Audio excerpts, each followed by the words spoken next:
얼마 전에 한 목사님의 아주 짧은 영상 칼럼에서 아주 인상 깊은 이야기를 들은 적이 있습니다. 그 목사님이 군 복무 시절에 훈련을 받았는데 야간 침투 훈련을 받게 되었다고 합니다. 그런데 침투 훈련 중에 아주 중요한 부분이 있었는데 만일에 적이 쏜 조명탄이 하늘을 향해서 높이 솟아오르게 되면 그러면 그 자리에서 얼른 엎드려야 했다고 합니다. 왜냐하면 적에게 발각되지 않기 위함이었습니다. 그런데 하늘 높이 솟구친 그 조명탄이 점점 내려오면서 어두워지는 순간이 있는데 바로 그 순간이 오면 해야 하는 아주 중요한 일이 있었다고 합니다. 그것은 바로 얼굴을 돌려서 내가 가야 할 곳의 위치를 확인하는 일이었다고 합니다. 내가 어디를 가야 하는지를 분명히 확인하고 그리고 그 위치를 향해서 그 다음 옮기게 되는 것입니다. 때로는 우리의 인생 가운데도 앞을 향해 전진을 하다가 전진하는 일을 멈추고 엎드려야 하는 그러한 순간이 있습니다. 그렇지만 그 순간은 단순히 멈춤의 순간이 아니라 내가 어디를 향해 가야 할지를 확인하는 또 다른 전진을 향한 기회가 된다는 것입니다.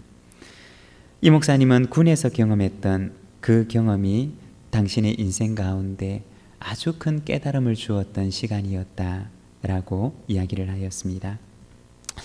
참 그렇습니다. 우리 인생 가운데도 때로는 우리가 전진하는 일을 멈추고 때로는 멈추어 서서 가만히 엎드려야 하는 그러한 순간이 있습니다. 그렇지만 그러한 시간들은 내가 어디를 향해 달려가야 할지를 바라보는 또 다른 전진의 기회의 순간입니다. 많은 전문가들이 이야기하기를 오늘 우리들이 겪고 있는 이러한 상황들은 단순한 이례적인 사건이 아니라 큰 전환점이 되는 사건이다 라고 이야기들을 합니다. 큰 변화를 우리에게 요구하고 그리고 우리가 살아왔던 지난날의 삶의 방식을 돌아보라고 요구하는 그러한 순간이라는 것입니다. 우리가 이와 같은 시대적인 변화 가운데서 우리가 지난 주일부터 사도행전 말씀을 함께 묵상을 하기 시작했습니다. 이 사도행전 말씀은 교회가 태동했던 그 첫 모습, 성령께서 교회를 태동시켰을 때 바로 그 처음의 모습을 우리에게 보여주고 있습니다. 오늘은 우리가 사도행전 2장의 말씀을 함께 읽었는데 이 사도행전 2장 가운데는 교회가 처음 가졌던 바로 그 모습이 기록되어져 있는데 우리가 오늘 사도행전 2장 말씀을 통해서 교회의 첫 모습을 바라보고 그리고 우리 교회가 오늘날 우리의 교회가 어디를 향해 가야 할 것인가를 우리가 기도하는 마음으로 함께 우리가 묵상하고 또 말씀을 생각하는 시간이 되기를 원합니다. 처음 교회의 모습은 어떤 모습을 하고 있었느냐? 먼저 첫 번째는 그들은 배우는 교회였습니다. 42절의 말씀을 우리가 같이 한번 읽어보도록 하겠습니다. 함께 읽겠습니다. 그들이 사도의 가르침을 받아 서로 교제하고 떡을 떼며 오로지 기도하기를 힘쓰니라. 여기에 보면 우리말 성경에서는 잘 나타나지 않지만 그러나 원어 성경에 보면 그들이 힘썼던 세 가지에 대해서 이야기를 하고 있는데 먼저 그들은 사도들의 가르침을 받는 데 힘을 썼고 그리고 두 번째는 교제를 하는 데 힘을 썼고 그리고 마지막 세 번째는 떡을 떼는 것과 그리고 기도하는 것에 힘을 썼다라고 이야기를 하고 있습니다. 여기서 힘쓰다라고 하는 말은 그 원래 의미가 참여하다 혹은 지속하다 또는 헌신하다 라고 하는 의미를 가지고 있습니다. 이 초대교회 성도들은 어디에 힘을 썼느냐? 그들은 사도들의 가르침을 받는데 힘을 썼다는 것입니다. 다시 말해서 그들은 사도들이 가르치는 그 모임에 빠지지 않고 지속적으로 참여했다라고 하는 것입니다. 사도들이 가르치는 모임이었다면 어떤 모임이었을까요? 그것은 바로 초대교회 성도들이 예수님께서 부활하신 날을 기념해서 일주일에 한 번 모이는 안식 후 첫날의 모임이었던 것입니다. 그날이 바로 오늘날 우리가 지키고 있는 이 주일의 모임을 말하는 것입니다. 초대교회 성도들은 사도들이 가르치는 그 모임에 빠지지 않고 지속적으로 참여하면서 사도들이 전해주는 그 가르침을 그들은 배우고 그 가르침을 받았던 것입니다. 복음을 배우고 그리고 복음에 합당한 삶을 그들은 배웠던 것입니다. 사도들의 가르침을 오늘날 말로 바꾸어 얘기를 한다면 바로 설교 말씀이라고 이야기를 할 수가 있습니다.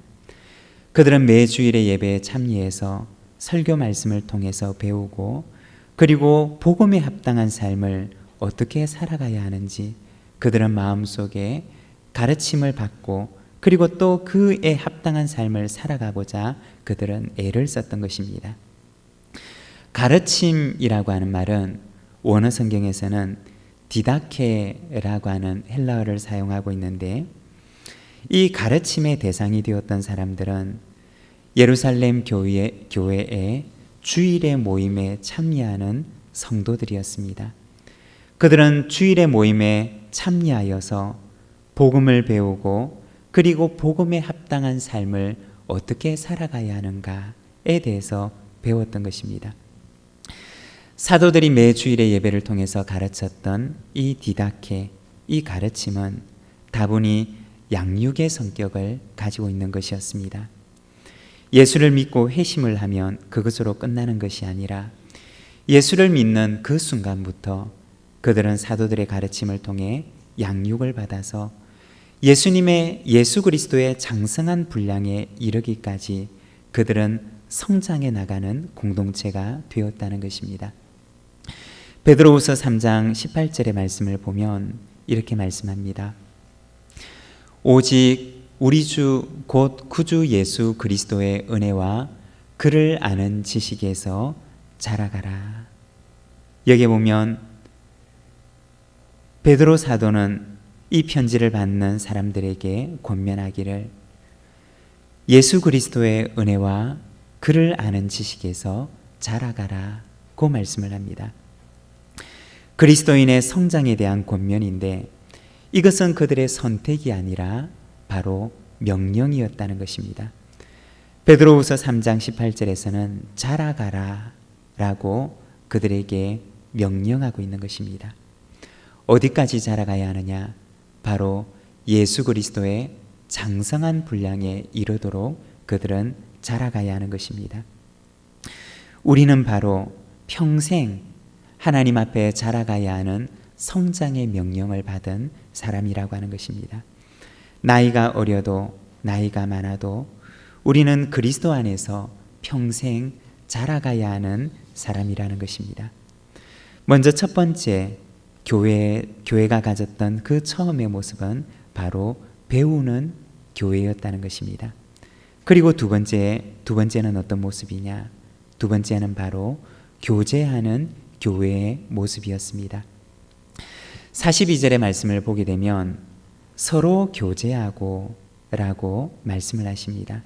바로 교제에 헌신했다 라고 하는 말입니다. 이 교제라고 하는 말은 우리가 교회에서 가끔 사용하는 코이노니아라고 하는 말입니다. 원어 성경에서는 이 교제라고 하는 말을 코이노니아라고 하는 말로 표현을 합니다. 그런데 이 코이노니아라고 하는 말은 코이노스라고 하는 말에서 온 말인데 이 코이노스라고 하는 말은 공동이라고 하는 의미를 가지고 있습니다. 여러분, 예전에는 우리가 공동으로 사용을 하는 그러한 것들이 간혹 있었습니다. 아주 예전에 마을에 가면 간혹 공동 화장실이 있기도 했고, 그리고 또는 마을 사람들이 함께 사용하는 마을의 공동 운물이라고 하는 것들이 있었습니다. 이 공동이라고 하는 말은 함께 사용을 하고 함께 공유한다 라고 하는 의미를 가지고 있습니다. 바로 코이노니아라고 하는 이 말이 공동이라고 하는 말에서 비롯되었다는 것입니다. 그러면 무엇을 공유했고 그들은 어떠한 교제를 나누었는가? 먼저 첫 번째, 초대교회 성도들이 함께 공유하고 함께 교제했던 것은 바로 영적인 공유, 영적인 교제였습니다. 요한일서 1장 3절의 말씀을 우리가 같이 한번 읽도록 하겠습니다. 함께 읽겠습니다. 우리가 보고 들은 바를 너희에게도 전함은 너희로 우리와 사귐이 있게 하려 함이니 우리의 사귐은 아버지와 그의 아들 예수 그리스도와 더불어 누림이라. 여기 보면 오늘 우리가 사도행전에서 읽었던 이 코이노니아와 동일한 단어가 여기에도 나와 있는데, 요한 1세에서는 이것을 번역하기를 바로 사귐이라고 하는 말로 번역을 하고 있습니다. 바로 우리의 사귐은 아버지와 그의 아들 예수 그리스도와 더불어 누림이라고 말씀을 하십니다. 바로 성부 하나님, 그리고 성자 하나님, 성령 하나님의 은혜와 사랑을 함께 공유하는 바로 영적인 공유와 영적인 교제가 그들 가운데 있었다는 것입니다. 교회는 어떤 곳이냐? 교회 공동체는 바로 하나님의 은혜를 공유하는 공동체라는 것입니다. 하나님의 은혜를 공유하고 하나님의 사랑을 공유하는 공동체가 바로 교회 공동체라는 것입니다. 우리가 간혹 어떤 분의 간증을 들을 때 그 간증의 내용들이 마음에 와닿고 때로는 눈물이 나고 때로는 마음에 큰 감동이 되는 그러한 경우들이 있습니다. 왜 내가 잘 알지 못하는, 어쩌면 나와 전혀 상관이 없는 사람이 나누는 그 간증이 내 마음속에 감동이 되고 은혜가 되는 것입니까? 그것은 바로 그분이 가지고 있었던 하나님의 은혜와 사랑이 내 마음속에서 나와 함께 공유가 되었기 때문이라는 것입니다. 바로 하나님의 은혜와 사랑이 공유가 되는 공동체가 바로 교회 공동체라고 하는 것입니다. 요한 1세에서는 바로 이 코이노니아라고 하는 단어를, 이 영적인 교제를 의미하는 사귐이라고 하는 단어로 표현을 하고 있습니다. 먼저 교회 공동체는 무엇을 공유하는 공동체이냐? 바로 영적인 공유, 영적인 교제, 하나님의 은혜와 사랑을 공유하는 공동체가 바로 교회 공동체라는 것입니다. 그리고 두 번째는 무엇을 공유하느냐? 바로 물질을 공유하는 공동체였습니다. 45절의 말씀을 보게 되면 이렇게 말씀합니다. 또 재산과 소유를 팔아 각 사람의 필요를 따라 나눠주며, 여기서 팔아서 나눠준다 라고 하는 말은 우리말에서는 없는 시제이지만, 그러나 이 헬라어에서는 미완료 시제라고 하는 것을 사용하고 있는데, 그 의미를 살려서 번역을 하면 팔아서 나누어주는 일들이 꾸준히 지속되었다 라고 하는 의미입니다. 다시 말해서 처음 이 초대교회 성도들이 교회 공동체에 가입을 하게 되면 그 가입 조건이 무조건 교회 공동체에 가입을 하게 되면 자신의 재산을 팔아서 기부를 해야 했던 것이 아니라 자발적으로, 혹은 그 공동체 안에 어떤 특별한 필요가 생겼을 경우에 교회 공동체에 속한 식구들이 기쁜 마음으로 자발적으로 지속적인 동참을 했다라고 하는 의미를 가진 말입니다. 지난번 우리가 코로나가 있는 고난 주간에 우리가 한창 영상 예배를 드리고 있을 때 한 가지 우리 교우들에게 부탁의 말씀을 드렸던 일이 있었습니다. 각 가정에서 고난주간을 맞이해서 특별히 성금요일을 맞이해서 건강히 허락하시는 분들께서는 성금요일 한 끼 금식에 동참해 주시기를 부탁드렸습니다. 그리고 그 한 끼 금식했던 그 한 끼의 식사 금액을 헌금을 해주시기를 부탁드렸습니다. 참 많은 분들이 이 금식과 헌금에 동참을 해주셨고, 그리고 지난주에 주부의 공지가 되었던 것처럼 지난주부터 집행을 시작했는데 총회와 성시와 본부를 통해서 코로나19로 어려움을 겪고 있는 분들을 위해서, 그리고 우리 교회에서 지원하는 자립대상 6개 교회에 50만 원씩, 그리고 해외에서 사역하는 선교사님 9분에게 50만 원씩 그렇게 전달하기로 했습니다. 지난주 중에 선교위원장님께서 우리 여러 자립대상 교회들과 그리고 여러 선교사님들에게 연락을 드렸고, 그리고 그 연락을 받았던 자립대상 교회 목사님 몇 분과 그리고 선교사님들께서 우리 부산진 교회 너무 감사하다라고 하는 그러한 인사의 말씀을 전해 오셨습니다. 금액의 크고 작음을 넘어서서 어려운 시기에 함께 염려하는 마음으로 우리 교회와 그리고 그 선교지들을 생각해 주신 것에 대해서 너무나 감사하다는 말씀을 전해 오셨습니다. 어저께도 한 선교사님께서 문자를 보내오셔서 감사의 말씀을 전해 주셨는데, 우리 부산지인 교회에서 선교지를 기억하면서 마음 한켠을 나누어 주셔서 감사합니다 라고 하는 그러한 내용의 문자를 전해 오셨습니다. 마음을 모아주신 여러 성도님들께 우리 자립대상 교회 목사님들과 그리고 선교사님들의 마음을 담아서 대신해서 감사의 말씀을 드립니다. 45절의 말씀을 보게 되면 또 재산과 소유를 팔아 각 사람의 필요를 따라 나누어 주며 라고 말씀을 하고 있습니다. 초대교회 성도들 가운데 어떤 어려운 일들이 생겼을 때 모두가 서로를 염려하고 사랑하는 마음으로 물질을 통해서 서로의 필요를 채워주었다는 것입니다. 가깝게는 교우들의 어려운 형편에 그 필요들을 채워주었고, 멀리는 선교사역을 하는 선교사님들에게 물질로 함께 동참했던 것입니다. 이것이 바로 코이노니아의 두 번째 의미입니다. 이처럼 처음 교회는, 이 초대 교회가 가지고 있었던 이 두 번째 모습은 바로 교제하는 교회의 모습을 가지고 있었습니다. 그리고 세 번째는 기도하는 교회입니다. 42절에 보면 떡을 떼며 오로지 기도하기를 힘쓰니라고 말씀을 하십니다. 그 당시에 떡을 떼고 기도하는 이 행위는 바로 그들이 예배하는 모습이었습니다. 그들은 함께 모여서 예배드리며 오직 기도하기에 힘을 썼던 것입니다. 여기서 힘쓰다라고 하는 말은 우리가 앞서 보았던 것처럼 참여하다, 혹은 지속하다, 혹은 헌신하다 라고 하는 의미를 가지고 있습니다. 그들은 기도하는 모임에 꾸준히 참석했고 지속적으로 그 모임에 참여했으며, 그리고 거기에 우선순위를 두고 그들은 헌신했던 것입니다.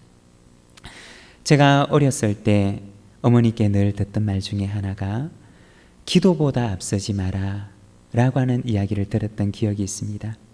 그 당시에는 그 말씀이 알 것도 같았고 모를 것도 같은 그러한 말씀이었습니다. 기도보다 앞서지 말아라. 처음 교회 성도들은 바로 기도에 헌신했던 사람들이었습니다.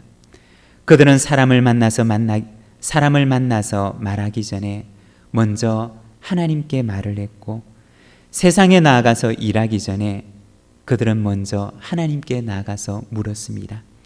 그리고 세상의 삶의 어려운 문제들을 만나게 되면 그들은 하나님께 먼저 나아가서 그 문제를 해결하고 대처하고자 하였습니다.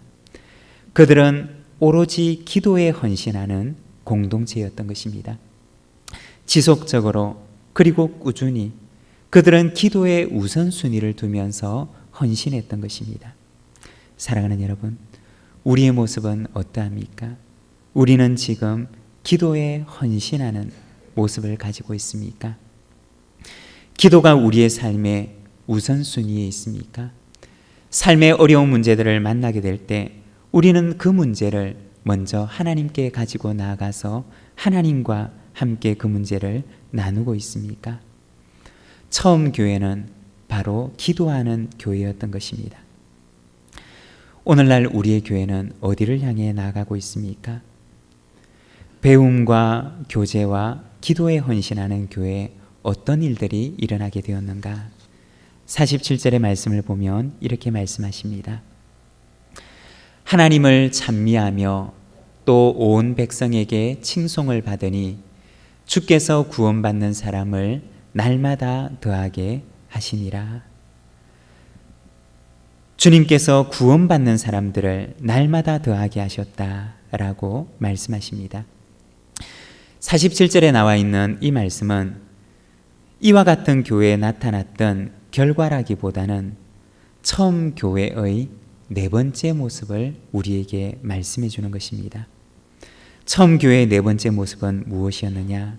바로 예수님의 증인이 되는 전도하는 교회였다는 것입니다. 그들은 안으로 배우고 교제하고 기도하는 데만 머물지 않았다는 것입니다. 그들은 세상으로 나아가서 삶의 현장으로 돌아가서 하나님의 사랑의 증인으로 그리고 예수 그리스도의 부활의 증인이 되어서 삶의 현장에 선교사가 되어 살아갔던 것입니다. 주중에 한 세가족 신방을 가게 되었습니다. 교회 근처에서 공방을 하시는 분이셨는데 신방을 하시는 중에 세가족께서 그런 말씀을 하셨습니다.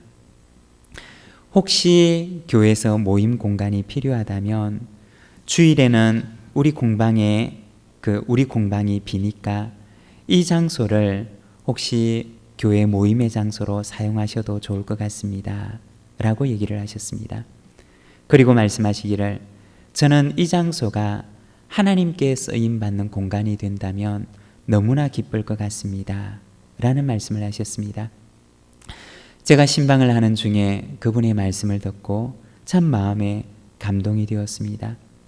참 젊은 분이셨는데 그런데 그분의 소망 중에 하나는 그분이 일하는 일터가 예배의 공간이 되기를 소망했고 그리고 그곳이 교제의 공간이 되기를 원했으며 그리고 그곳이 하나님께 쓰임받는 공간이 되기를 원하는 그러한 소망과 기도의 제목을 가지고 있었던 것입니다. 여러분, 처음 교회는 그들의 일터와 그들의 삶의 현장이 예배의 현장이었고 또한 그곳이 선교의 현장이었던 것입니다. 그들은 그들의 삶의 자리로 돌아가서 그들은 전도하는 사람으로 그들은 한 사람의 선교사로서 살아갔던 것입니다. 그들의 삶의 현장의 선교사가 되어서 그들의 삶의 현장에서 예수 그리스도를 전하는 증인으로 살아가기를 원하고 또 그렇게 살아갔던 것입니다. 오늘날 우리가 서 있는 바로 이곳은 어쩌면 우리 인류 문명 가운데 커다란 전환점에 서 있는지도 모릅니다. 이 전환점에 서서 우리는 가던 길을 멈추고 사도행전의 이 창문을 통해서 성령께서 교회를 처음 시작하셨을 때 바로 그 처음 교회 모습이 어떤 모습이었는지를 우리는 바라보기를 원합니다. 그리고 오늘 우리는 어디를 향해 가고 있는지 우리가 바라보기를 원합니다. 우리가 처음 교회 모습을 바라보면서 기도하는 마음을 가지고 우리에게 잃어버린 것이 무엇이 있는지를 돌아보고 그리고 하나님 앞에 우리를 새롭게 하여 주시옵소서 라고 하는 기도의 제목을 가지고 나아가기를 원합니다. 처음 교회는 어떤 교회였느냐? 먼저 그들은 배우는 교회였습니다. 그리고 두 번째 그들은 교제하는 교회였습니다. 그리고 그들은 기도하는 교회였습니다. 그리고 마지막으로 그들은 그들의 삶의 현장에서 예수 그리스도를 전하는 증인이 되어 전도하는 교회였던 것입니다. 여러분, 초대교회의 모습 가운데 우리가 잃어버린 것은 무엇이 있을까요?